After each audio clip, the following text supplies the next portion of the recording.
De chaque côté de cette route s'étendent sur des kilomètres ces villages en ruine, vestiges des violences de Boko Haram dans le bassin du lac Tchad ces 10 dernières années.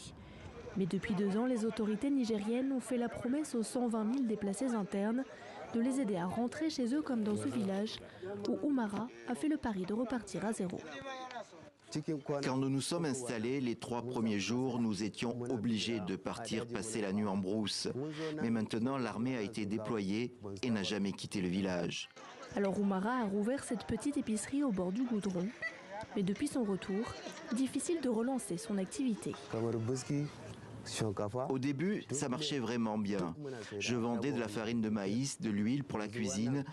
Maintenant, j'ai juste pris ça à crédit.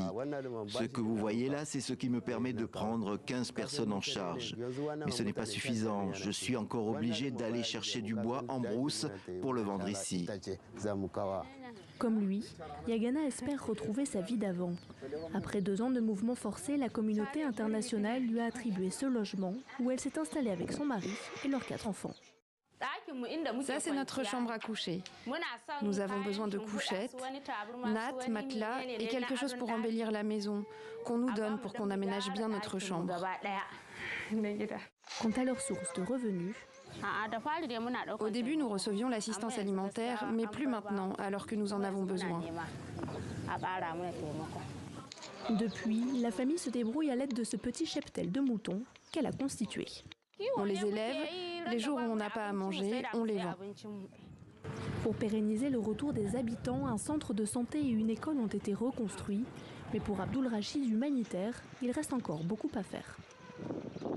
Nous sommes au niveau du château de Gagundogo qui a subi des actes de vandalisme.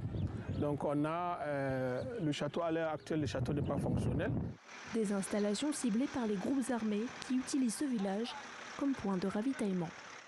Ces sites sont vandalisés parce que les groupes non étatiques viennent récupérer les installations solaires, soit pour la vente ou bien pour se fournir des moyens en énergie.